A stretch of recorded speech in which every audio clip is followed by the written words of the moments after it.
Hello everyone, स्वागत है आप सभी का मदर्स एजुकेशन आपके ऑनलाइन करंट अफेयर क्लासरूम में। हमारी क्लास करंट अफेयर्स की स्पेसिफिकली एसएससी मेंस के लिए कंडक्ट की जा रही है। हमारा फॉर्मेट रहेगा आज, पहले हम कुछ करेंगे एमसीक्यू डिस्कस, फिर कुछ इंपॉर्टेंट न्यूज़ जो है उन्हें पढ़ेंगे और बाद में कुछ क्वेश्चन आपके लिए छोड़ के जाएंगे जिन्हें आप अटेम्प्ट करने का ट्राई कीजिएगा। राइट, कल हमने बात की थी एक इजराइल पैलेस्टीन रिलेशंस की, about Israel Palestine relations in short. So we will begin with this topic। एक अकॉर्ड हुआ था, ये कल बताना मिस हो गया था। 2020 में US in the year 2020 US brokered a deal between Israel Israel on the one hand as well as four countries like which are namely Sudan, Morocco, UAE and Bahrain to make their relations normal. कि Israel और 4 अरब देश हैं, Sudan, Morocco, UAE, Bahrain, इन देशों के मध्य जो रिश्ते हैं उन्हें क्या करना, नॉर्मलाइज करना। To normalise the relations, mutual relations between the Israel and 4 Arab countries namely Sudan, Morocco, UAE and Bahrain, जिसका नाम क्या था, it was named as Abraham accord, Abraham समझौता। ये किसने किया था? It was brokered by the USA, USA की मध्यस्थता के द्वारा ये एग्रीमेंट हुआ था ताकि इस रीजन में थोड़ी स्टेबिलिटी, पीस मेंटेन रहे। क्लियर? अच्छा, हमने डिस्कस किया था कल एक कि भारत सरकार के द्वारा 2 डिफेंस इंडस्ट्रियल कॉरिडोर बनाए जा रहे हैं। फर्स्ट एक तो उत्तर प्रदेश के अंदर है जहां 6 सिटीज को इंक्लूड किया गया है। सेकंड हमारा तमिलनाडु में जहां पर 5 नोड यानी 5 शहरों को जोड़ा गया है। अगर हम थोड़ी बात करें डिफेंस प्रोडक्शन की, तो ये आप कुछ फिगर्स हैं वो याद रखिएगा डिफेंस प्रोडक्शन के बारे में। तो India exported almost 21,083 crore rupees defence products. 21,083 crore रुपए का ऑलमोस्ट हमने लास्ट ईयर 2023-24 में, इन दी ईयर 2023-24 हमने क्या किया है, एक्सपोर्ट मोर देन 85 कंट्रीज, लगभग 85 से अलग देशों में हमने कितना किया है, 21,083 करोड़ रुपए का, जो कितना ज्यादा है, it is almost 32.5% then the higher than the year 2022-23।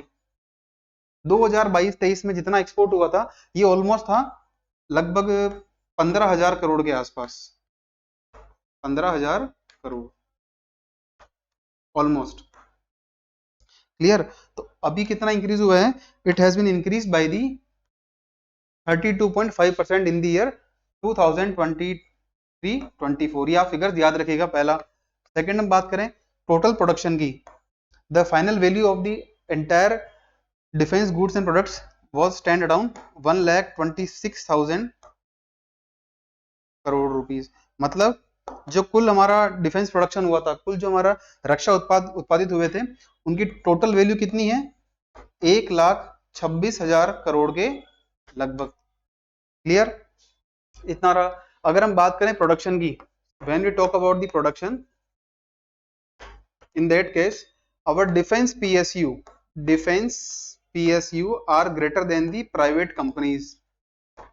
Means सरकार की जो कंपनियां हैं उनका उत्पादन ज्यादा है कंपेयर टू प्राइवेट कंपनीज। ये कितना है, ऑलमोस्ट 79% उत्पादन कौन कर रही है, हमारी सरकारी कंपनीज, और प्राइवेट कंपनी कर रही है 21%। वही हम बात करें एक्सपोर्ट की, तो when we talk about the export, when it comes to the export, 60% जो एक्सपोर्ट है वो कर रहा है प्राइवेट कंपनीज के द्वारा, from the private firms, which is greater than the 40% of defense exports from the government PSU, or we can say defense PSU। Clear? उत्पादन की बात करें, सरकारी कंपनियां ज्यादा प्रोडक्शन कर रही हैं, एक्सपोर्ट में कर रही हैं प्राइवेट कंपनीज। ये आप फिगर्स याद रखिएगा।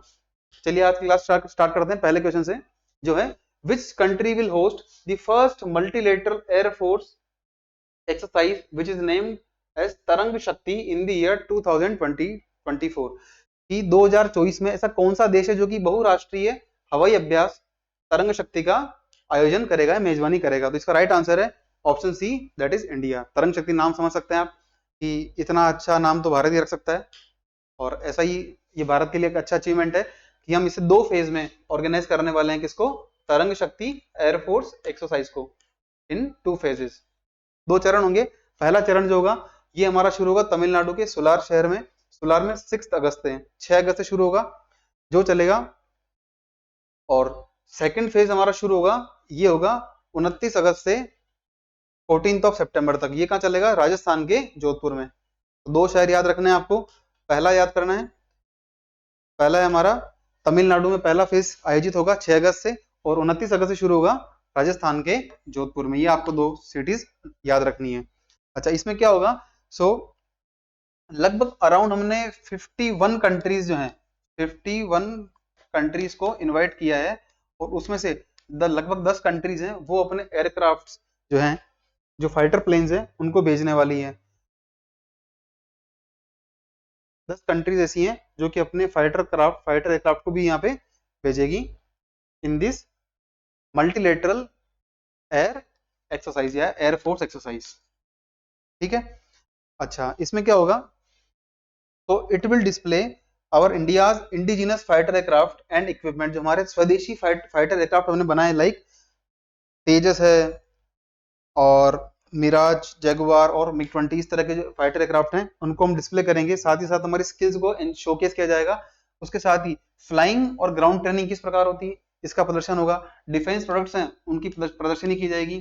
Defence products will be exhibited in this event. साथ ही साथ जो कल्चरल एक्सचेंज प्रोग्राम है वो भी कैरी आउट किए जाएंगे। सांस्कृतिक कार्यक्रमों का भी इसके अंदर आयोजन होगा, राइट। और लगभग इसमें कितनी है? मोर देन 50 कंट्रीज को हमने, लगभग 50 से अधिक कंट्रीज को हमने इसमें इन्वाइट किया है इस मल्टीलेटरल एयरफोर्स एक्सरसाइज के अंदर। अब हम बात करते हैं कुछ इंडियन एयरफोर्स के बारे में। देखिए, इंडियन एयरफोर्स की स्थापना हुई थी आजादी से पहले। कब हुई थी? In the year 1932 by an act of Indian air force act of 1932। भारतीय वायुसेना अधिनियम था 1932 का, उसके तहत 8 अक्टूबर 1932 को भारतीय वायुसेना की स्थापना होती है। और इसका मोटो जो है हमने लिया है भगवत गीता के 11वें अध्याय से, जिसका नाम है पूरा नभः स्पृशम दीप्तम, नभः स्पृशम दीप्तिम, यानी इसका मतलब है to touch the sky with glory, गौरव या महिमा के साथ आसमान को छूना। ये हमारा इसका मोटिव है, इसका मोटो है। ध्येय वाक्य किसका है? इंडियन एयरफोर्स का। अच्छा, भारत में जो है पहला फ्लाइंग ट्रेनिंग स्कूल इस्टेब्लिश हुआ था। फर्स्ट फ्लाइंग स्कूल कहाँ हुआ था? अंबाला के अंदर। जिसमें क्या होता था? एयरफोर्स के जो पायलट हैं उनको ट्रेनिंग दी जाती थी। साथ ही साथ हम बात करें इंडियन एयरफोर्स की, तो क्या रैंक है वर्ल्ड ग्लोबली? तो चौथा रैंक है इंडिया का in the terms of air force strength. पहला यूएसए का है, सेकंड चाइना है, थर्ड नंबर पे रशिया है, फोर्थ पे हमारा इंडिया। ये हमारे लिए अच्छी बात है कि हमारे पास हमारी जो मिलिट्री काफी स्ट्रांग है। अब हम बात करें वर्तमान में एयर चीफ मार्शल कौन है, तो ध्यान रखिएगा श्री विवेक राम चौधरी जी हैं, वो हमारे कौन है? Air chief marshal. अच्छा, एयरफोर्स की जब बात करते हैं तो कुछ ऐसे ऑपरेशंस हैं जो कि एयरफोर्स ने कंडक्ट किए हैं for the Indian government, Bharat सरकार के लिए, भारतीय रक्षा के लिए और ह्यूमैनिटेरियन एस्पेक्ट के लिए। जो भारतीय वायुसेना है उसके द्वारा कुछ ऑपरेशन कैरी आउट किए गए। अब उनकी बात करते हैं। पहला था ऑपरेशन विजय। ये किया गया था 1948 में, जब गोवा को भारत के अंदर मिलाया गया था। For the annexation of Goa, operation Vijay was carried out in the year 1948। Second था ऑपरेशन मेघदूत। हमने कल भी इस बारे में पढ़ा था, जब सियाचिन ग्लेशियर पर पाकिस्तान के द्वारा इलीगली ऑक्यूपेशन कर लिया गया था, अनाधिकृत रूप से उस पर अधिकार कर लिया गया, तो 1984 में इंडियन एयरफोर्स ने चलाया ऑपरेशन मेघदूत। नेक्स्ट है ईगल मिशन 4 और ऑपरेशन कोमलाई। ये कब चला था? 1987 में। हुआ क्या था, जब श्रीलंका के अंदर गृह युद्ध की स्थितियां थी, उस समय वहां जो है मानवीय सहायता के लिए हमने एयर ड्रॉप किया था ह्यूमैनिटेरियन सप्लाईज को, जिसमें कि खाने की सामग्री है, मेडिसिन है, वो की जाती हैं। साथ ही साथ उसी वर्ष एक चलाया गया था ऑपरेशन पवन, जिसका ऑब्जेक्टिव था कि श्रीलंका में जो लोकतांत्रिक सरकार है उसको, सॉरी, ये इसका मतलब था कि श्रीलंका के अंदर जो इंडियन पीस कीपिंग फोर्सेस हैं उनको सपोर्ट करना। श्रीलंका में गृह युद्ध की स्थितियां थी, तो भारत की तरफ से शांति स्थापित करने के लिए शांति सेना गई थी, उसको सपोर्ट करने का काम था इंडियन एयरफोर्स का बाय दी ऑपरेशन पवन। अच्छा, एक था ऑपरेशन ऑपरेशन कैक्टस, ये चलाया गया था मालदीव के अंदर, जब वहां की सत्ता को पलटने का प्रयास किया गया थ्रू मिलिट्री। क्लियर? ये चलाया गया था ऑपरेशन इन द ईयर 1988 इन दी मालदीव्स, ताकि वहां सत्ता पलट को रोकने के लिए चलाया गया था ऑपरेशन कैक्टस। फिर आता है ऑपरेशन सफेद सागर, इससे आप थोड़ा आइडिया लगा सकते हैं कहीं ना कहीं ये बर्फीले एरिया में होगा, आइस, ठीक है, जहां ज्यादा ग्लेशियर्स हो। ये हुआ था कारगिल क्षेत्र में। कब हुआ था? जब 1999 का युद्ध था उस समय चलाया गया था ऑपरेशन सफेद सागर। नेक्स्ट आता है बालाकोट स्ट्राइक, इससे आप सभी परिचित होंगे। जब पुलवामा अटैक हुआ था उसके बाद इंडियन एयरफोर्स के द्वारा जो हमारे विंग कमांडर अभिनंदन थे वो भी इसमें शामिल थे और उन्होंने पाक पर अटैक किया था। किसने? इंडियन एयरफोर्स ने। नेक्स्ट है एक फेमस पर्सनैलिटी है अंशुमन गायकवाड़ जी, हाल ही में इनका निधन हुआ है। अब आपको बताना है कि इनका संबंध किससे था। तो Anshuman Gaekwad recently passed away, belongs to which field? इनका संबंध किस क्षेत्र से? आपके सामने चार ऑप्शन है, लिटरेचर यानी साहित्य, सिनेमा, तीसरा पॉलिटिक्स यानी राजनीति, फोर्थ है स्पोर्ट्स। तो देखिए इसका राइट आंसर है option D, because he belongs to cricket. ये भारतीय टीम के ओपनिंग बल्लेबाज थे और एक समय पर भारत के कोच भी रहे हैं, और इन्होंने एक पुस्तक भी लिखी है और हाल ही में इनका निधन हुआ है। तो he was a former opening batsman for the Indian cricket team, और he had a career of 12 years, 12 साल तक इन्होंने देश के लिए क्रिकेट खेला है, जिसमें 40 टेस्ट खेले हैं और 15 वनडे इंटरनेशनल खेले हैं, 15 ओडीआई खेले हैं। और इनके नाम एक रिकॉर्ड है कि इन्होंने 201 रन बनाए थे, ऑलमोस्ट 600 से अधिक बॉल्स खेलकर। तो ये काफी स्लो स्कोर था इनका इन दी इंटरनेशनल रिकॉर्ड्स। ये हमारे काम का नहीं, हमारे लिए काम का है कि ये व्यक्ति, इनका संबंध किससे? इनका संबंध स्पोर्ट्स है, स्पेसिफिकली किससे? क्रिकेट टीम से। क्लियर? और ये भारत के कोच भी रहे हैं इंडियन टीम के उन 1997 से सन 2000 तक। और इन बिटवीन क्या होता है, एक मैच में श्रीलंका के खिलाफ, पाकिस्तान के खिलाफ क्या होता है, भारतीय स्पिनर है अनिल कुंबले उन्होंने 10 विकेट लिए थे फिरोज शाह कोटला मैदान न्यू दिल्ली में, वहां पर 10 विकेट लेने का रिकॉर्ड भी उन्हीं की कोचिंग के समय आया था। साथ ही साथ 2018 में बीसीसीआई के द्वारा, board of control for cricket in India के द्वारा, एक CK Naidu life time achievement award दिया गया किनको? हमारे स्वर्गीय अंशुमन गायकवाड़ जी को। और उन्होंने अपनी ऑटोबायोग्राफी लिखी है इन द ईयर 2023, पिछले साल ही किताब आई है उनकी, गट्स एमिड ब्लड बाथ। ये पुस्तक का नाम किसका है? ये पुस्तक लिखी है उनकी ऑटोबायोग्राफी है, उनकी जीवनी पर खुद ने लिखी है, किन्होंने? अंशुमन गायकवाड़ जी ने। आई होप यहाँ तक क्लियर होगा। नेक्स्ट है, who is the present chief election commissioner of India? Bharat के वर्तमान मुख्य चुनाव आयुक्त कौन है? ये न्यूज हम इसलिए पढ़ रहे हैं, क्वेश्चन इसलिए पढ़ रहे हैं बिकॉज हाल ही में क्या हुआ है कि ऑनरेबल सुप्रीम कोर्ट के द्वारा एक आदेश दिया गया था दैट बिफोर 30 सितंबर 2024 assembly elections to be held in the Jammu and Kashmir. Assembly elections in Jammu and Kashmir. देखिए होगा क्या है, 2014 से जम्मू कश्मीर में कोई इलेक्शन नहीं हुए, वहां की विधानसभा के चुनाव नहीं हुए, और 2018 में वहां की असेंबली को भी डिसॉल्व कर दिया गया था। कब? 2018 के अंदर वहां की विधानसभा को भंग कर दिया गया। तो ऑनरेबल सुप्रीम कोर्ट ने कहा कि 30 सितंबर 2024 तक इलेक्शन कमीशन है, चुनाव आयोग किसी भी तरह से जम्मू कश्मीर के अंदर चुनाव करवाए। इसीलिए क्या हो रहा है कि भारत के मुख्य निर्वाचन आयुक्त और 2 चुनाव आयुक्त हैं, 2 निर्वाचन आयुक्त कहाँ जा रहे हैं? जम्मू कश्मीर की यात्रा पे जा रहे हैं 2-3 दिन के लिए। इसलिए हमारे लिए टॉपिक इंपॉर्टेंट होता है। अच्छा, आपके सामने 4 ऑप्शन है, आपको बताना है कि इनमें से वर्तमान में कौन है। तो देखिए एक ऑप्शन डी है श्री राजीव गौबा, ये हमारे हैं कैबिनेट सेक्रेटरी। क्या है? He is our cabinet secretary. ये भारत सरकार के लिए कैबिनेट सचिव है कौन? मिस्टर राजीव गौबा। सुशील चंद्रा जी हैं, ये हमारे थे 24th chief election commissioner. Bharat के 24वें मुख्य चुनाव आयुक्त कौन थे? सुशील चंद्रा जी। वर्तमान में जो है राजीव कुमार जी हैं, ये हमारे हैं 25वें मुख्य चुनाव आयुक्त कौन है? राजीव कुमार जी। श्री सुकुमार सेन है, ये हमारे थे प्रथम, he was the first chief election commissioner of India. Right, यहां तक क्लियर होगा आपको। चलिए आगे बढ़ते हैं। अब थोड़ी हम बात करते हैं कि देखिए 2014 के अंदर जम्मू कश्मीर के अंदर लास्ट असेंबली इलेक्शन हुए थे, 2018 में विधानसभा को भंग कर दिया गया था, और जो रिसेंट लोकसभा इलेक्शन हुए हैं यहाँ वोटिंग परसेंटेज जो है 58.58%, 2024 के लोकसभा चुनाव के अंदर का रिकॉर्ड है ये। अच्छा, ये 25वें जो हमारे मुख्य चुनाव आयुक्त उनका नाम क्या है? मिस्टर राजीव कुमार।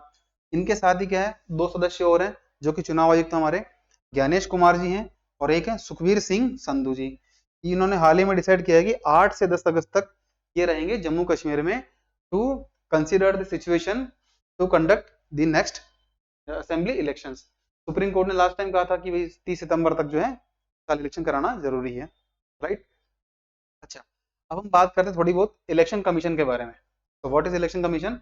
तो it is a constitutional body, ये संवैधानिक बोर्ड संस्था है, कॉन्स्टिट्यूशनल बॉडी, ये स्वतंत्र निकाय है, कॉन्स्टिट्यूशनल इंडिपेंडेंट बॉडी है, अंडर कॉन्स्टिट्यूटेड अंडर आर्टिकल 324, संविधान के अनुच्छेद 324 के तहत 25 जनवरी 1950 को भारत के निर्वाचन आयोग की स्थापना की जाती है, और इसका प्रावधान कहाँ मिलता है हमें? संविधान में, इसलिए कहते हैं संवैधानिक संस्था है ये। शुरुआत में क्या था? शुरुआत में था कि इसमें सिर्फ एक मेंबर बॉडी थी। कितनी? 1 मेंबर बॉडी।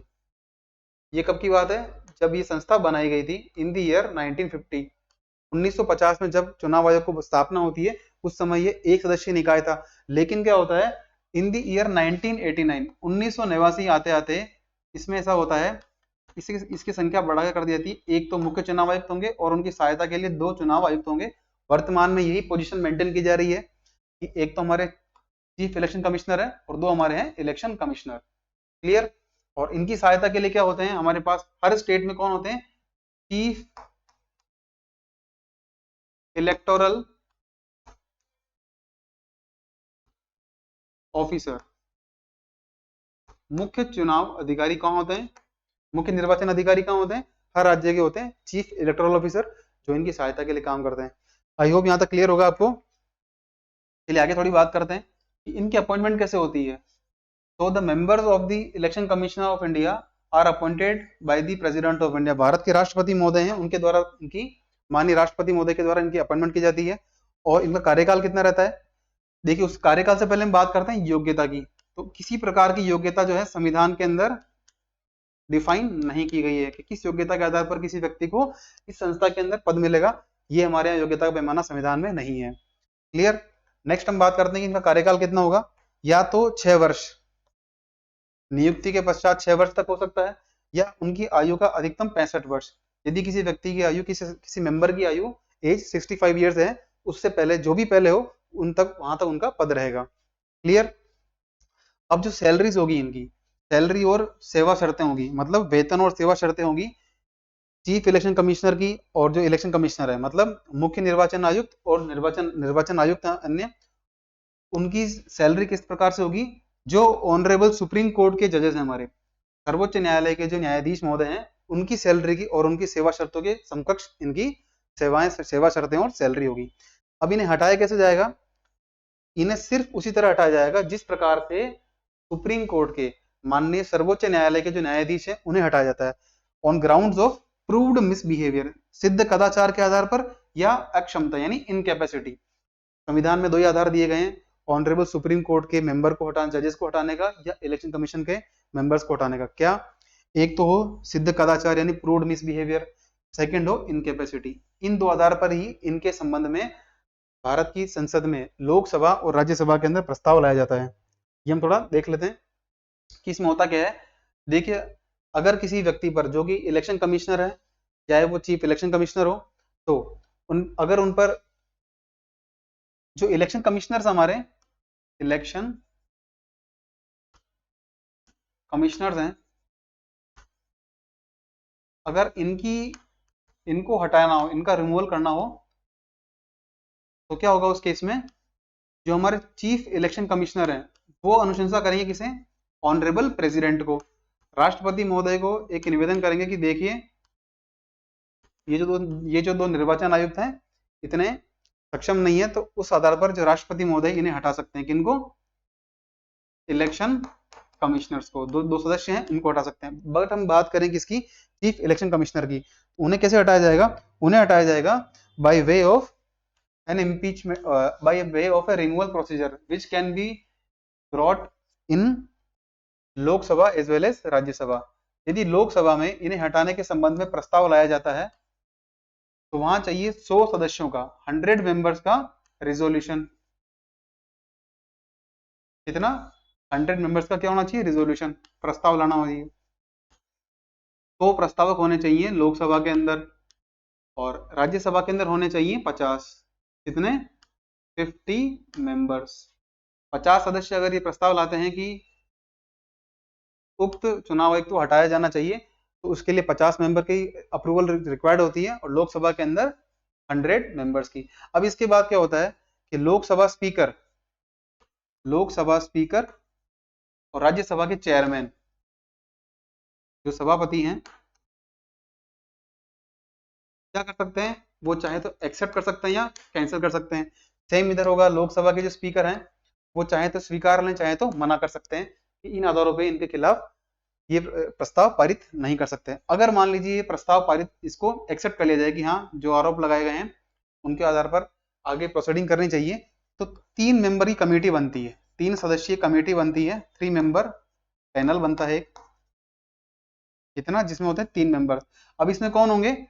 जज of supreme court, supreme court के एक न्यायाधीश महोदय होंगे। सेकंड होंगे हमारे chief justice of any high court, किसी भी हाई कोर्ट के क्या होंगे? मुख्य न्यायाधीश इस कमेटी के मेंबर होंगे। क्लियर? और तीसरे मेंबर होंगे इसके अंदर एक्सटिंग्विश्ड जूरिस्ट, एक्सटिंग्विश्ड जूरिस्ट, कि कोई ना कोई न्यायविद व्यक्ति हो जिन्हें अपने फील्ड का अनुभव हो। ये 3 मेंबर कमेटी होती है। अगर ये कमेटी जब कमेटी अपनी रिसर्च करती है, इन्वेस्टिगेट करती है, तो जो आरोप लगे हैं उन आरोपों के बारे में क्या होता है, जिस इलेक्शन कमिश्नर के ऊपर ये आरोप लगाए गए हैं, सीईसी के ऊपर, मुख्य चुनाव आयुक्त के ऊपर, उनको भी एक दी जाती है कि आपके ऊपर ये आरोप लगे, ताकि उनका पक्ष भी सुना जा सके। और यदि आरोप सही पाए जाएं, 2 ही आधार होते हैं, क्रूड मिसबिहेवियर और इनकैपेसिटी, मींस सिद्ध कदाचार और अक्षमता। उस केस में क्या होता है कि ये कमेटी अपना प्रस्ताव भेजती है वापिस संबंधित हाउस को, चाहे वो लोकसभा है तो लोकसभा, राज्यसभा है तो राज्यसभा। फिर जिस सदन में प्रस्ताव लाया गया वहां होती वोटिंग, और इस वोटिंग के लिए चाहिए स्पेशल मेजोरिटी। अब जब वोटिंग होगी, इसमें क्या चाहिए? स्पेशल मेजोरिटी, मींस जो प्रस्ताव लाया गया है उसे विशेष बहुमत से पास कराना जरूरी है। स्पेशल मेजोरिटी का मतलब क्या होता है? 50% +1 ऑफ टोटल मेंबर्स।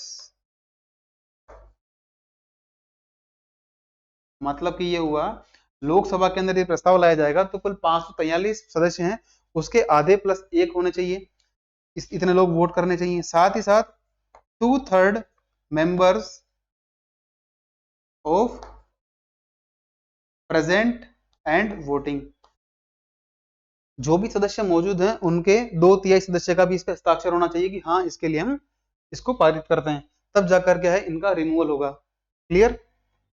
अच्छा, हमने बात की कि इलेक्शन कमीशन के बारे में, तो हमने बात कर ली अपॉइंटमेंट कैसे होता है, योग्यताएं क्या होती है, किस आधार पर हटाए जाते हैं, क्या प्रोसीजर है, ये पढ़ लिया हमने। अब हम बात करते हैं 25 जनवरी 1950। 25 जनवरी 1950, इस दिन क्या हुआ? भारत का निर्वाचन आयोग है, उसकी स्थापना होती है। तो इसी उपलक्ष्य में वर्ष 2011 से हम क्या मना रहे हैं? From the year 2011 we are celebrating national voters day. राष्ट्रीय मतदाता दिवस मनाते हैं। कब हम मनाते हैं? From the year 2011 on each year 25 जनवरी, हर साल हर वर्ष 25 जनवरी को हम मनाते हैं राष्ट्रीय मतदाता दिवस। और इस बार की थीम क्या थी? नथिंग लाइक वोटिंग, वोटिंग से, वोट से बड़ा कुछ भी नहीं है, बढ़कर कुछ भी नहीं है, आई वोट फॉर श्योर, मैं जरूर मतदान दूंगा। मींस ये जो थीम है 2023 की थीम भी सेम थी, 24 की थीम भी सेम रखी गई है, ये आप याद रखिए, किसी एग्जाम के अंदर आपसे पूछी जा सकती है। अच्छा, एक इवेंट हुआ था इस दिन, उसमें क्या हुआ कि वोटर अवेयरनेस, मतदाता को जागरूक करने के लिए शॉर्ट मूवी भी शोकेस हुई थी। ये किसने बनाई थी? इलेक्शन कमीशन ऑफ इंडिया के साथ जो राजकुमार हिरानी है, फिल्म मेकर है, फिल्म निर्माता है, उन्होंने इसको बनाया था, जिसका नाम था माई वोट माई ड्यूटी, मेरा वोट मेरा कर्तव्य नाम से। इस मूवी का नाम याद रखिए।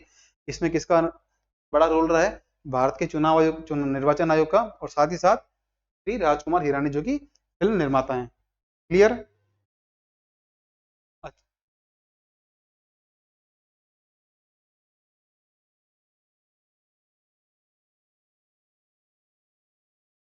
अच्छा, हम बात करते हैं अब नेक्स्ट क्वेश्चन हमारा, which of the following statement is incorrect about the national disaster management act, राष्ट्रीय आपदा प्रबंधन अधिनियम के बारे में निम्नलिखित में से कौन सा कथन असत्य है।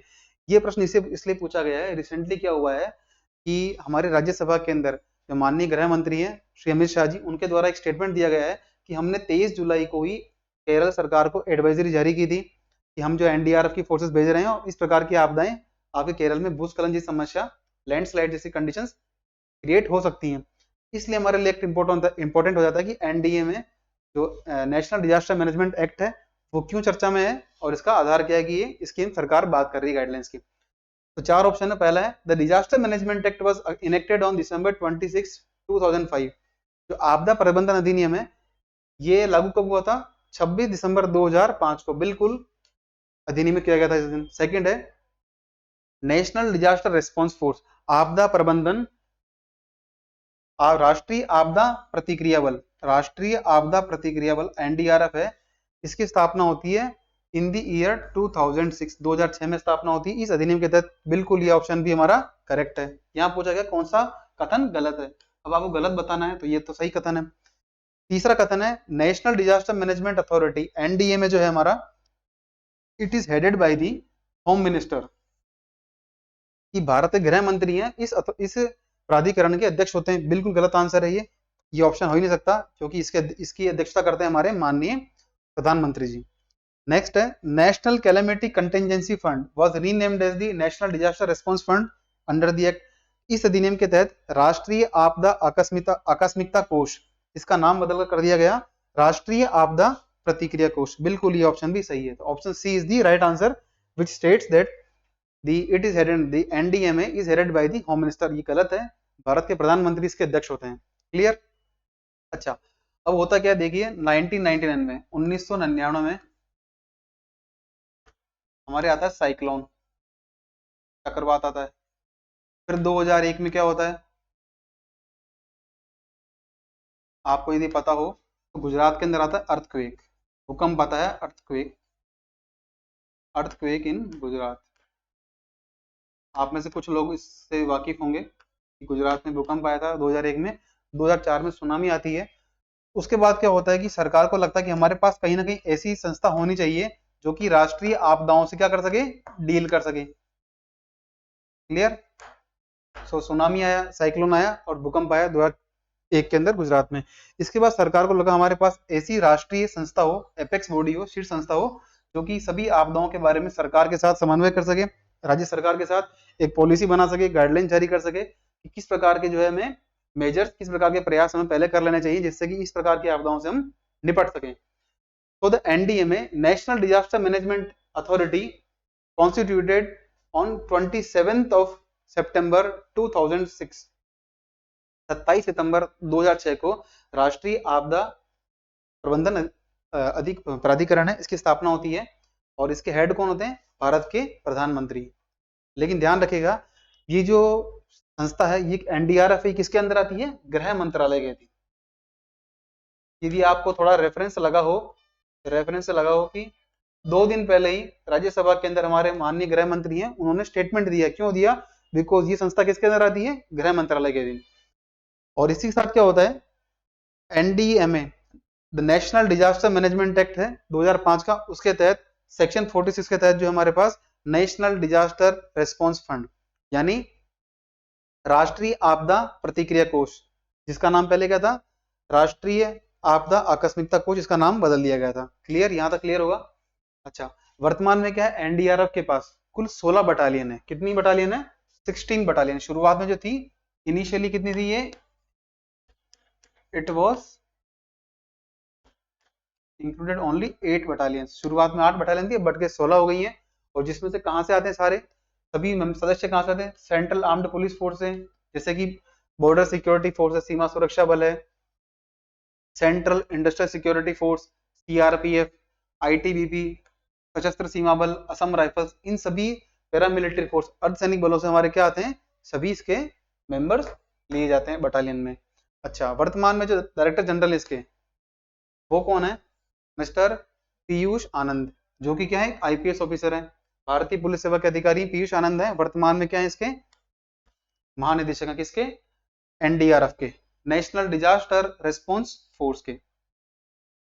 2016 के अंदर एनडीए में नेशनल डिजास्टर मैनेजमेंट अथॉरिटी के द्वारा एक योजना लॉन्च की गई, सेंट्रल सेक्टर स्कीम, कि हालांकि लॉन्च सरकार ने की है बट इसे इंप्लीमेंट कौन कर रहा है, एनडीए में राष्ट्रीय आपदा प्रबंधन प्राधिकरण इसका नाम क्या है, आपदा मित्र। क्लियर।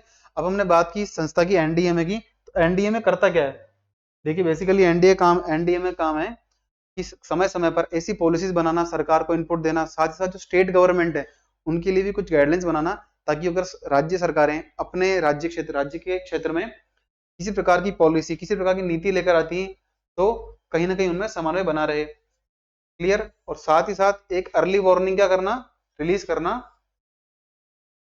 सभी नागरिकों को। जैसे अगर आप देखते हो आजकल काफी हमारा अर्ली वार्निंग सिस्टम काफी एक state of the art technology पर बेस्ड है, जिसमें क्या होता है आपको पता पड़ता होगा अगले 2 घंटे में इस क्षेत्र में, जयपुर में, दिल्ली में तेज बारिश होने वाली है या हवाएं चलने वाली, इस प्रकार के जो मैसेज हैं ये कौन जारी करवाता है, एनडीएमए। क्लियर। इसमें एनडीएमए का रोल रहता है। अच्छा नेक्स्ट हम बात, सॉरी ये करता है हमारा IMD, Indian meteorological department. Clear. साथ ही साथ क्या काम होता है इसका जो एनडीएमए है ये बताती सरकार को कि हम किसी प्रकार की विशेष जो परिस्थितियां हैं, चाहे वो अकाल हो, बाढ़ हो, उसके संबंध में किस प्रकार से हम कार्रवाई कर सकते हैं। एक और फैक्टर यहाँ ध्यान रखिए आप कि हर राज्य सरकार के पास क्या होता है, एक SDRF, state disaster response fund. जो राज्य आपदा प्रतिक्रिया कोष है उसमें से केवल राज्य सरकार कितना खर्च कर सकती है, 10%। 10% किस पे खर्च करेगी, जो राज्य स्पेसिफिक, स्टेट स्पेसिफिक जो आपदाएं होती है, मान लीजिए राजस्थान में क्या था, अकाल पड़ जाए, तो उसके लिए कितना करेगी सरकार, राज्य सरकार 10% ही खर्च कर पाएगी, बाकी उसके लिए परमिशन लेनी पड़ेगी। अच्छा नेक्स्ट है हमारा जो एनडीआरएफ फंड है, इसके साथ साथ हमने क्या पढ़ा, राज्यों की, ये तो रहा राज्य की केंद्रीय फंड रहा, एक होता है हमारा स्टेट डिजास्टर रिस्पॉन्स फंड। जो राज्य सरकारों के पास जो फंड होता है, इसमें ध्यान रखिएगा सेंट्रल गवर्नमेंट करती है 75% कॉन्ट्रीब्यूशन, कहां से आता है, from the government of India. ये किसके लिए आएगा, जो हमारे सामान्य श्रेणी के राज्य हैं उनके लिए आएगा 75%, और जो हमारे हिली रीजन है या स्पेशल स्टेटस, विशेष राज्य दर्जा प्राप्त वाले, विशेष दर्जे वाले राज्य या यूटी हैं, स्टेट्स और यूटीज ऑफ स्पेशल कैटेगरी, उनके अंदर क्या होता है, ऑलमोस्ट कंप्लीटली 90% जो कंट्रीब्यूशन है वो कहां से आता है, सेंट्रल गवर्नमेंट से। ये फैक्ट आप याद रखिए। अच्छा नेक्स्ट बात करते हैं, एक म्यूजियम की बात की जा रही है, बड़ा अच्छा म्यूजियम है ये, युग युगीन भारत म्यूजियम। अब आपको बताना है कि इसकी स्थापना किस शहर में होने वाली है। 4 ऑप्शन है, पहला नई दिल्ली, चेन्नई, वाराणसी, अहमदाबाद। 4 अच्छे शहर हैं ये, बट इसका राइट आंसर हमारे होगा न्यू दिल्ली, वाराणसी, चेन्नई, इसका नहीं आंसर। राइट। चलिए हम बात करते हैं नई दिल्ली के बारे में, इसके युग युगीन भारत म्यूजियम के बारे में। तो जो युग युगीन भारत म्यूजियम है का मतलब है the timeless and eternal India, यानी कालातीत एवं शाश्वत भारत, मतलब जो सदियों से चला आ रहा है। इसमें क्या होगा, इस म्यूजियम के अंदर लगभग 5000 सालों की, पिछले 5000 वर्षों का जो भारतीय इतिहास है उसको शोकेस किया जाएगा, लगभग 8 थीम में। 8 थीम आधारित हमारे पास इसमें सेक्शंस होंगे, जिसमें भारत की पिछले 5000 वर्षों के इतिहास को शोकेस किया जाएगा। इसका मतलब क्या है, भारत ये दिखाना चाहता है कि हमारे पास संस्कृति भी है तो तकनीक भी है, दोनों का मिक्सचर हम इसमें शोकेस करने वाले हैं। इसमें हम किस देश की हेल्प ले रहे हैं, हम इसमें हेल्प ले रहे हैं फ्रांस की। ये नाम जरूर याद रखेगा, युग युगीन जो भारत म्यूजियम है, संग्रहालय है, इसमें किसकी हेल्प ले रहे हैं, we are collaborating with the France because it has build Louvre museum. यहाँ लुवरे म्यूजियम है पेरिस के अंदर, ये काफी अच्छा म्यूजियम माना जाता है विश्व के अंदर, काफी अच्छा स्थान है, काफी अप्रिसिएशन मिलता है इसको। तो इसके पास, फ्रांस के पास इसके आर्किटेक्चर की काफी अच्छी तकनीक है, तो भारत फ्रांस का सहयोग ले रहा है इसके अंदर। The museum to be developed as a part of the central vista redevelopment project, केंद्र सरकार का जो सेंट्रल विस्टा रीडेवलपमेंट प्रोजेक्ट है उसी का हिस्सा रहने वाला है ये हमारा युग युगीन भारत म्यूजियम। क्लियर। अभी कितना बड़ा होगा, ये विश्व का सबसे बड़ा संग्रहालय होने वाला, लगभग 1,54,000 स्क्वायर मीटर से बड़ा होगा, अधिक होगा ये। और इसमें 8 थीम आधारित जो है क्या बनाए जाएंगे, सेगमेंट बनाए जाएंगे, जो कि भारत के इतिहास को विभिन्न रूपों के अंदर शोकेस करेंगे। अब हम बात करते हैं दो मंत्री की। एक हमारे हैं संस्कृति एवं पर्यटन मंत्री, ये कौन है? मिस्टर गजेंद्र सिंह शेखावत जी है। साथ ही साथ हमारी जो संस्कृति राज्य मंत्री, ये कौन है? मीनाक्षी लेखी जी। ये नाम याद रखेगा, मीनाक्षी लेखी जी क्या है? संस्कृति राज्य मंत्री। और केंद्रीय संस्कृति एवं पर्यटन मंत्री कौन है? गजेंद्र सिंह जी शेखावत। आई होप यहां तक क्लियर होगा। अच्छा, ऐसी कुछ न्यूज है जो कि वन लाइनर्स के रूप में आप पढ़ सकते हैं, तो हम करते हैं डिस्कस। एक बुक लिखी गई है राज्यसभा के सदस्य हैं परिमल नाथवानी जी के द्वारा। परिमल नाथवानी जी, इन्होंने बुक लिखी है कॉल ऑफ द गिर। कॉल ऑफ द गिर लिखी इन्होंने किताब। जो एशियाटिक लॉयन है, हमारे एशियाई शेर हैं जो कि गिर के अंदर हैं, उन पर किताब लिखी कि किस प्रकार से नुकसान, उनको किस प्रकार से उनको संरक्षण हम कर सकते हैं, ये बताया गया परिमल नथवानी जी के द्वारा। बुक का नाम क्या है? कॉल ऑफ द गिर। अच्छा, एक केटी लेडे की है, ये न्यूज निकल कर आती है ओलंपिक से, जो पेरिस ओलंपिक चल रहे हैं वहीं से न्यूज है ये, जिसमें ये बताया गया है कि जो केटी लेडे की है, ये यूएसए की प्लेयर है, और हाल ही में इन्होंने एक रिकॉर्ड बनाया है कि सबसे सफल एक ये स्विमर तैराक बनी है। इनके पास 8 गोल्ड मेडल हैं अब तक के। क्लियर? ये सबसे महिलाओं के अंदर इनका बड़ा रिकॉर्ड है। तो यूएसए की प्लेयर है Katie Ledecky, became the first most decorated female Olympic swimmer of the all time. इनके पास कुल 13 ओलंपिक मेडल हैं। ध्यान, कुल 13 मेडल ओलंपिक हैं, जिसमें से 8 गोल्ड हैं, 4 सिल्वर और 1 ब्रॉन्ज मेडल है।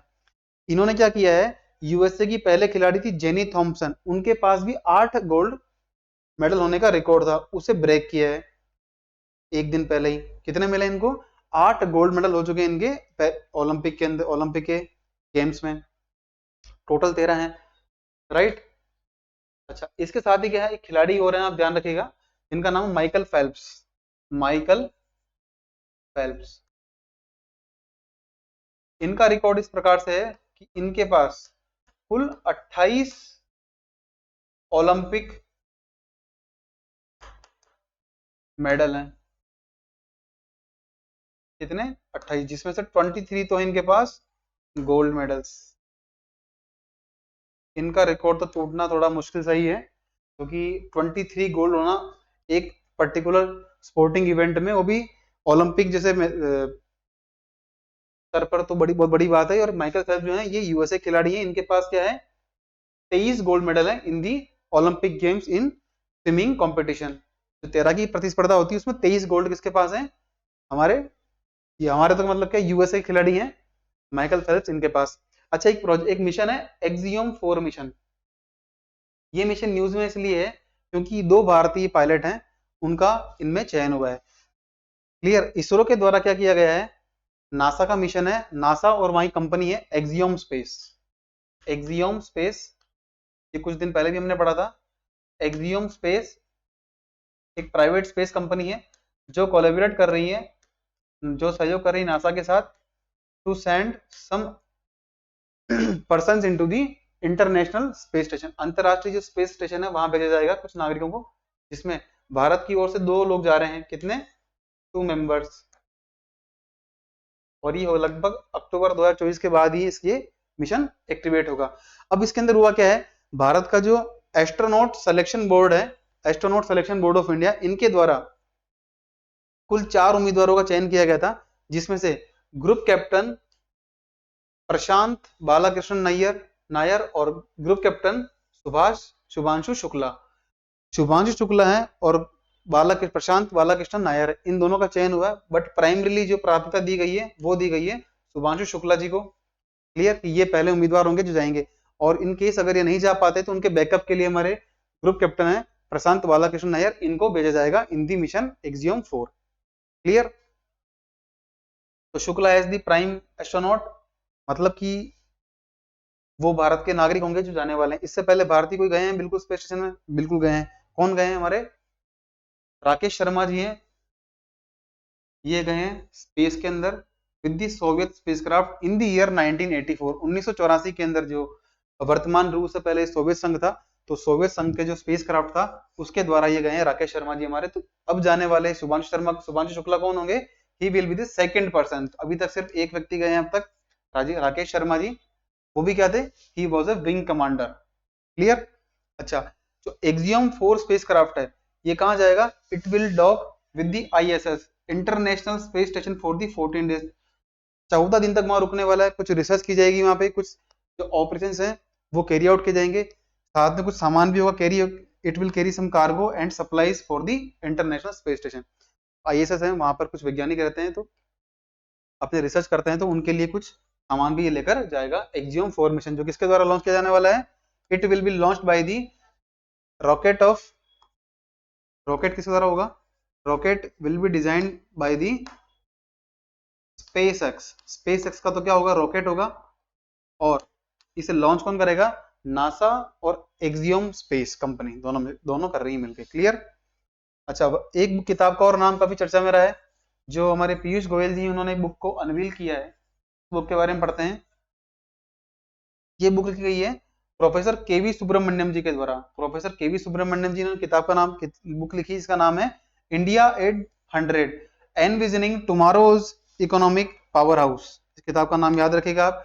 ये पीयूष गोयल जी ने अनवील की है, इसका अनावरण किया है, बुक लिखी है प्रोफेसर केवी सुब्रमण्यम जी के द्वारा। क्लियर? ये बताता है कि भारत जो 2047 में किस प्रकार से 55 ट्रिलियन डॉलर की इकोनॉमी बन सकता है, मतलब 55 खरब डॉलर की इकोनॉमी, 55 खरब डॉलर की इकोनॉमी बन सकता है।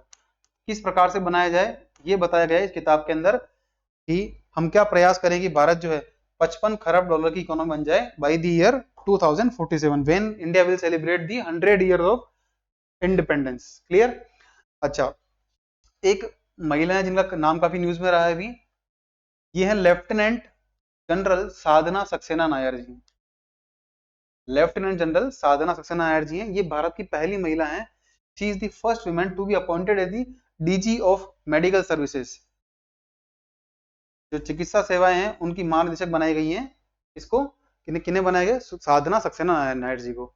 और ये भारत की पहली महिला थी जिनको बनाया गया था director general of the hospital services, director of the general hospital services for the armed forces. और साथ ही साथ ध्यान रखिएगा ये वेस्टर्न कमांड है, पश्चिमी वायु कमान है, उसकी भी क्या बनी थी? ये प्रिंसिपल मेडिकल ऑफिसर है, प्रधान चिकित्सा अधिकारी। ये हमारे लिए इतना इंपॉर्टेंट नहीं, हमारे लिए इंपॉर्टेंट है कि साधना सक्सेना नायर जी हैं वो क्या बनी है? चिकित्सा सेवा की महानिदेशक बनी है। क्लियर? अच्छा, एक इंपॉर्टेंट बात और है, यदि आपको पता हो तो नई शिक्षा नीति के लिए एक कमेटी बनाई गई थी के कस्तूरी रंगन जी की अध्यक्षता में। के कस्तूरी रंगन कमेटी बनी थी जिसका बेसिक एजेंडा क्या था, जिसका ऑब्जेक्टिव क्या था कि भारत में शिक्षा के स्तर में सुधार किस प्रकार किया जाए, हम हमारा करिकुलम किस प्रकार से डिजाइन करें, ये फ्रेम करना था के कस्तूरी रंगन कमेटी को। उस कमेटी की क्या रही है? जो साधना सक्सेना नायर जी हैं ये रही है मेंबर। क्षेत्र के लिए, क्योंकि जो मेडिकल एजुकेशन है, चिकित्सा शिक्षा है, उसके संबंध में जो सुझाव देने थे उसके लिए इनको बनाया गया एज ए मेंबर ऑफ के कस्तूरी रंगन कमेटी। क्लियर? अच्छा, रिसेंटली क्या हुआ है? सरकार के द्वारा 8 नए high speed national highway project जो है उनको अनुमति दी गई। लगभग 50,000 करोड़ के आसपास का इनका बजट है और 936 किलोमीटर की दूरी इनके द्वारा कवर की जाएगी। क्लियर? हमारे लिए ये फिगर इंपॉर्टेंट नहीं, हमारे लिए है कि 8 जो है हाई स्पीड हाईवेज अप्रूव किए गए by the cabinet committee on economic affairs chair by the prime minister. ध्यान रखिएगा, आर्थिक मामलों की जो कैबिनेट कमेटी है उनके अध्यक्ष कौन होते हैं? वो होते हैं हमारे भारत के प्रधानमंत्री। Prime minister is the head of the cabinet committee on economic affairs.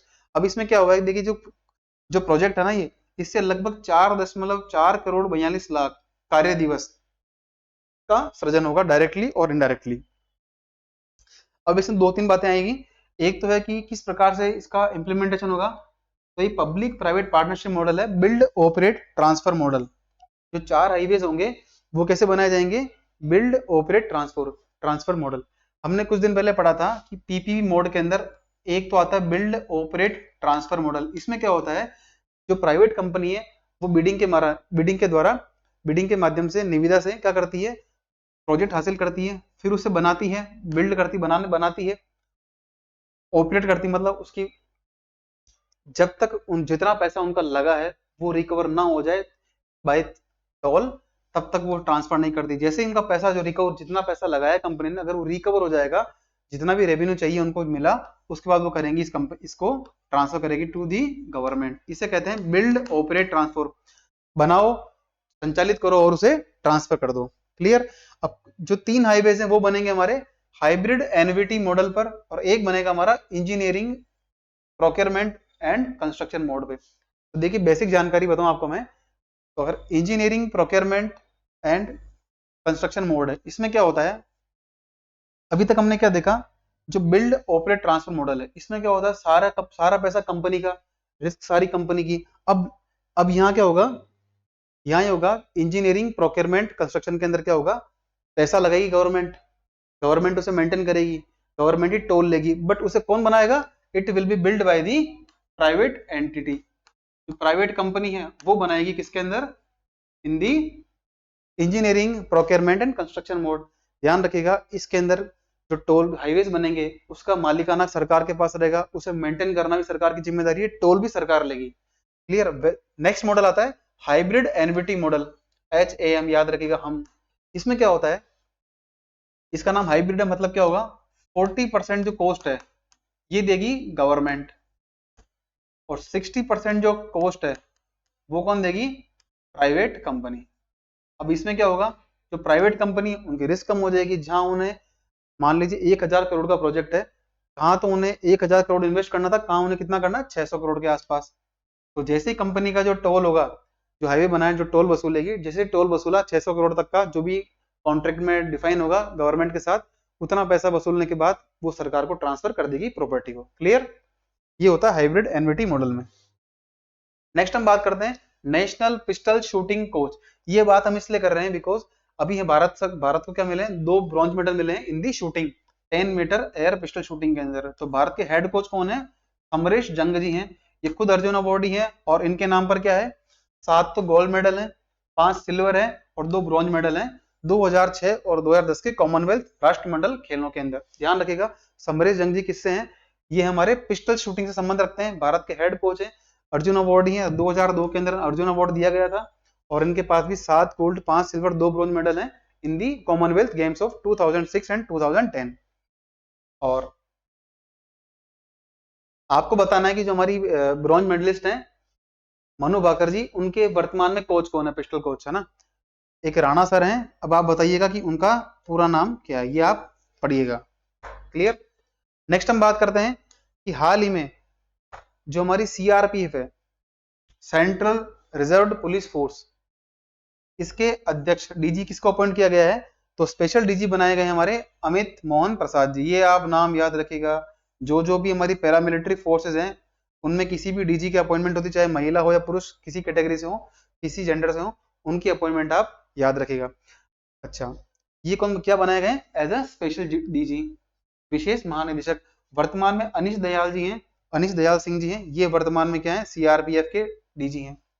CRPF की स्थापना हुई थी in the year 1939, central reserve police force की स्थापना।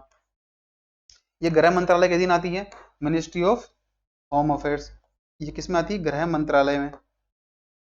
और इसका काम क्या है, देखिए इसका मेन काम है जो काउंटर इंसर्जेंसी ऑपरेशन है वो कैरी आउट करना, साथ ही साथ जो हमारे नक्सलाइट एरिया है, लेफ्ट विंग एक्सट्रीमिज्म वाले एरिया है, उनमें शांति बनाए रखना। अगर कोई VIP मूवमेंट हो रहा है, VIP प्रोटोकॉल है, उसमें अपनी सेवाएं देना। क्लियर, किसी को सिक्योरिटी देना।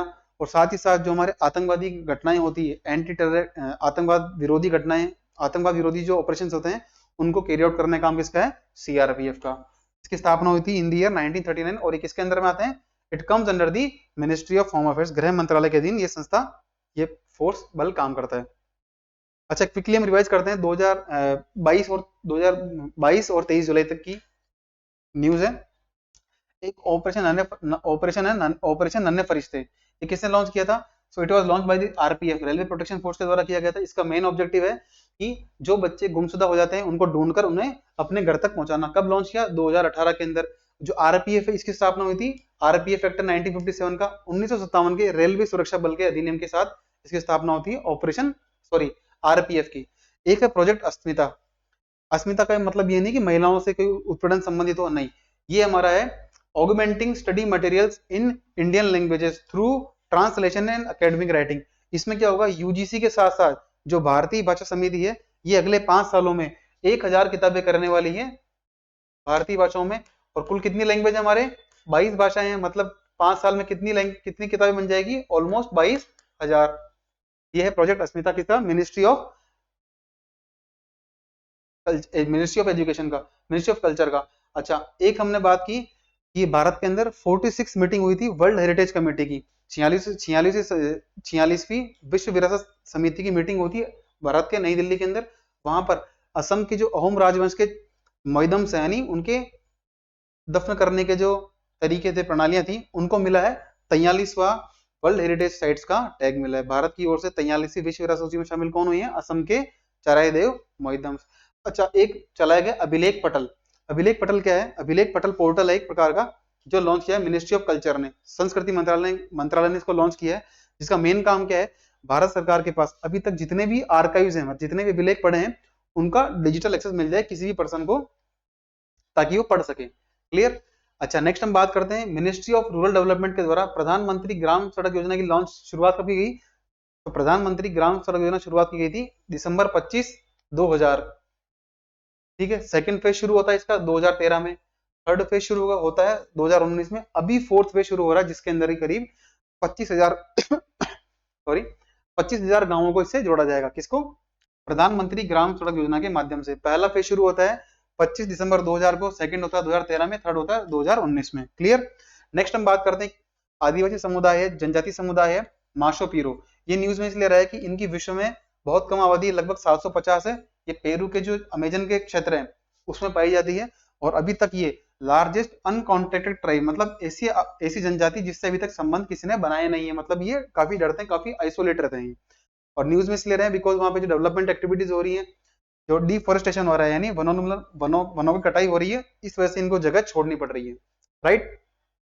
अच्छा, मलेशिया के एक राजा हैं सुल्तान इब्राहिम इस्कंदर, ये बने मलेशिया के 17वें राजा। अच्छा, मनोलो मार्केज हैं, ये बने भारत की जो फुटबॉल टीम है उसके बने हेड कोच। क्या बने हैं? मनोलो मार्केज। क्लियर? नेक्स्ट हम बात करते हैं इको मार्क स्कीम की।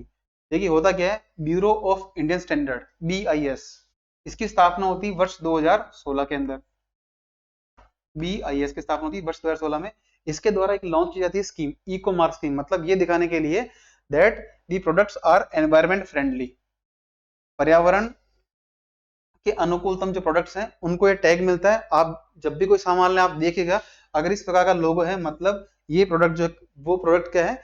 इको मार्क लोगो, यानी इको मार्क स्कीम के तहत तो प्रोडक्ट डिजाइन किया गया, डेवलप किया गया, मतलब उसका पर्यावरण पे कोई नेगेटिव इंपैक्ट, नकारात्मक प्रभाव नहीं रहने वाला है। इस लोगो को देखते हुए सामान लीजिएगा आप अगली बार।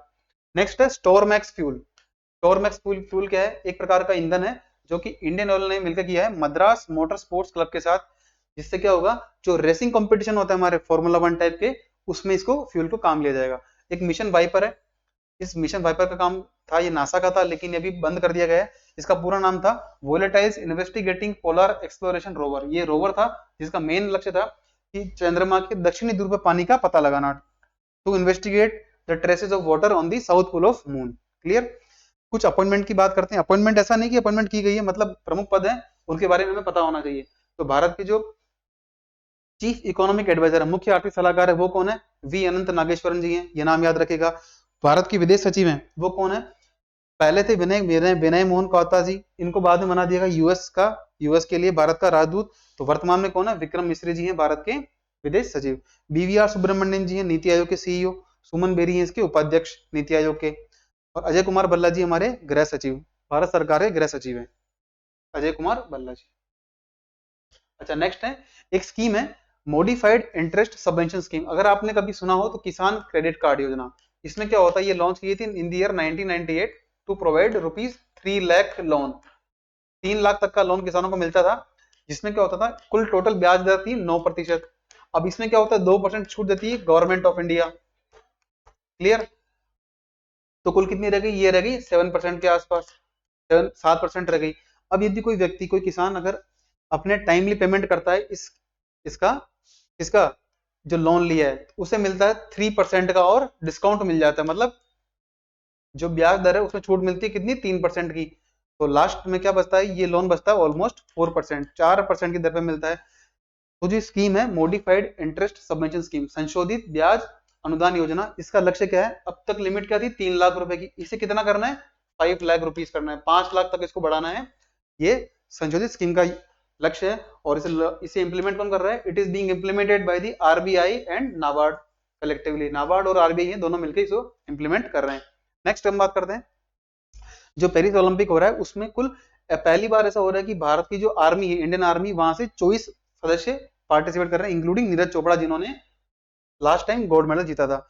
अच्छा इसमें क्या हो रहा है कि दो महिलाएं ऐसी हमारी जो कि आर्म्ड फोर्सेस से हैं मतलब सेना से खेल रही हैं। एक तो हमारी ब्रॉन्ज मेडलिस्ट हैं हवलदार जैस्मिन जी, ये खेल रही हैं क्लियर, और एक खेल रही है हमारी जिनका नाम हवलदार जैस्मिन लंबोरिया है।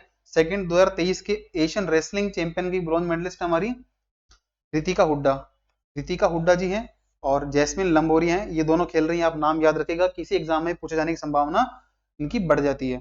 और ऐसा पहली बार हो रहा है कि किसी ओलंपिक गेम में भारत की ओर से मिलिट्री से महिलाएं खेल रही है। अच्छा एक अचीवमेंट और आया भारत के लिए, इंडिया के यूकी बामरी हैं, यूकी बामरी हैं और उनके फ्रेंच साथी थे अल्बानो ओलिवेट। इन्होंने जीता Swiss open ATP tour tennis tournament. ये डबल्स हुआ था, मेंस डबल, यूकी बामरी और उनके सहयोगी थे फ्रांस के अल्बानो ओलिवेट। इन्होंने जीता है Swiss open ATP tour tournament 2024 का। नेक्स्ट हम बात करते हैं इंडिया के कुछ मैनी, भारत के कुछ मैनी ऐसे प्लेयर हैं जो कि फॉर्मूला 2 स्प्रिंट रेस जीते हैं हंगेरियन ग्रैंड प्री। हमने लास्ट क्लास में पढ़ा था हंगरी और बेल्जियन ग्रैंड प्री किसने किस खिलाड़ी ने जीता, ये आपको पता होना चाहिए, लेकिन हम वो बात हमने की थी फॉर्मूला 1 रेस की, ये बात चल रही है फॉर्मूला 2। ये जीती किसने, भारत के कुछ में नहीं है, इन्होंने जीती है फॉर्मूला 2 हंगेरियन ग्रैंड प्री। अच्छा आप ये हमारी क्लास जो है आज ही समाप्त करते हैं, टाइम भी हो चुका है। आपके लिए कुछ क्वेश्चन है वो दिए जा रहे हैं, आपको बताना है कि उसका राइट आंसर क्या हो सकता है। क्लियर, तो आपको बताना है कि एक सफल टेस्ट हुआ है, क्या हुआ है, सफल टेस्ट, इसका संबंध किससे है और ये किसने लॉन्च किया है, रिसेंटली न्यूज में था। क्लियर, और एक हमारा है मिशन लाइफ के बारे में, आपको ये बताना है कि ये इनिशिएटिव है ये किस मंत्रालय ने लॉन्च किया है, जिसका पूरा नाम है आइडियाज फॉर लाइफ पोर्टल। एक पोर्टल है आइडियाज फॉर लाइफ पोर्टल, किस मंत्रालय ने लॉन्च किया और क्यों किया आपको बताना है। क्लियर, चलिए आज क्लास हमारी समाप्त करते हैं। Thank you so much for being with us. I hope कि आपकी पढ़ाई अच्छी चल रही होगी, किसी प्रकार का कुछ टॉपिक रह जाता है तो आप प्लीज कमेंट बॉक्स में मेंशन करिएगा, we will try to include in our next class.